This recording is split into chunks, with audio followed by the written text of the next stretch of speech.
Sometimes people ask about compassion for all sentient beings, and especially how is it possible, how can I achieve and practice compassion for all sentient beings. It is so huge, so enormous task, such a huge number of sentient beings. And as a simple person with limitations, the idea of having compassion for all sentient beings is basically worrying people or troubling people how to do, or the possibility of it. And basically, when Buddha and the bodhisattvas developed a motivation for the well-being and the benefit of all beings, out of compassion for their suffering,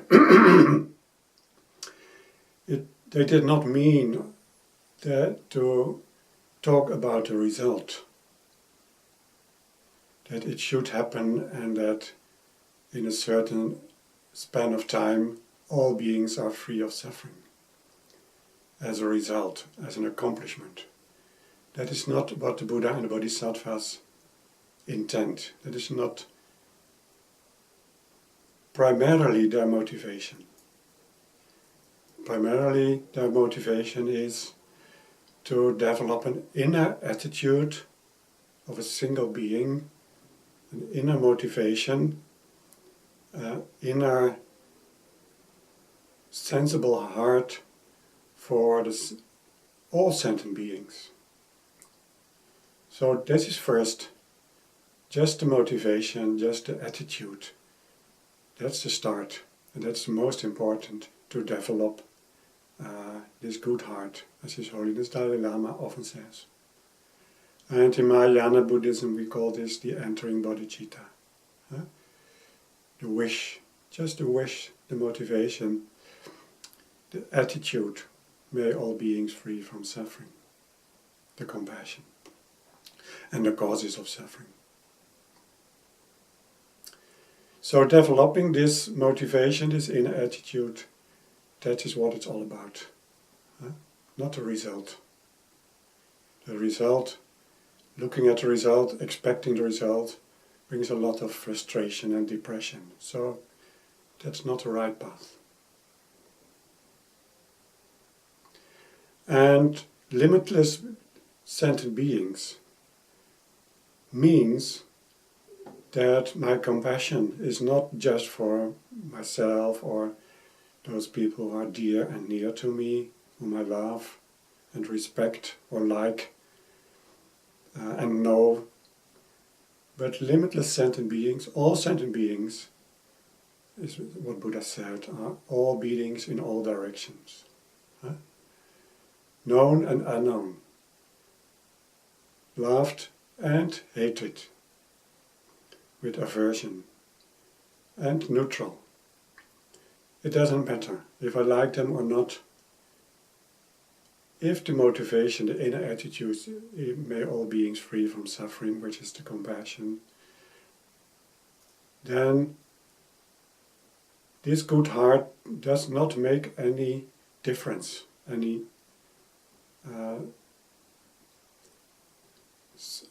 difference between different persons and groups of persons.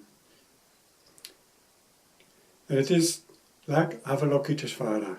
In the Buddhist world, Avalokiteshvara, the bodhisattva, her name means she looks in all the worlds, all the realms of existence. And that is exactly what the boundless compassion means, and what my inner attitude can produce. Every person in every realm of this world and outside this world, known, unknown, and so on, that is the limitless compassion, and that is where my heart is open for, or what I try to open.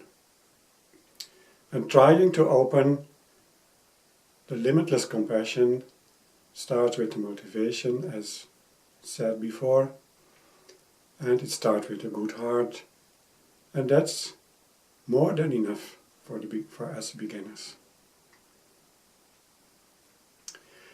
Secondly, it is very good to make a difference and to understand what is compassion and what is empathy and what is liking someone. Liking someone is not the same as compassion. Liking someone is all involvement with someone, and is based on a certain level or intensity of attachment. And when there is attachment to someone who is suffering and whom I like, then I feel troubled as well. I feel pity for this person, which of course is not bad. But when I do it out of attachment, and when it troubles me, when I feel responsible to save this person from suffering, then this pity brings me in trouble. Because my own problem is a kind of darkening of my compassion. The pity is darkening the compassion. So liking is okay, but it is not the same as compassion. Compassion stems from the base of wisdom. Without wisdom, compassion is not possible. Without wisdom, compassion turns into like and dislike, attachment and aversion, and a kind of selection, and bringing myself into problems. Wisdom means all sentient beings are suffering. They have causes and conditions. There is the karma involved. There is the patterns of life involved, their impressions and their experiences. And this compassion, this wisdom, makes us see that we all suffer through causes and conditions and so on. And this wisdom creates a certain kind of distance between my good heart and the suffering of others. It does not mean that we are not caring about them, but we care about others with wisdom, as just explained, to see reality as it is. So wisdom is the source for compassion. Without wisdom, there is a kind of ignorance, a kind of like and dislike, and it brings me into trouble.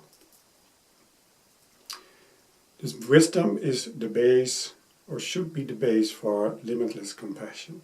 To be involved, but not losing myself in this wisdom, not getting lost in this compassion. Then the compassion is gone.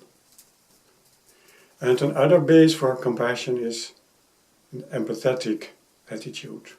Empathy means that I'm able to see or to imagine or maybe to feel what the other person is experiencing.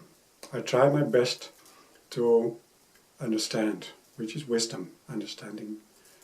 I try to see, which is also wisdom.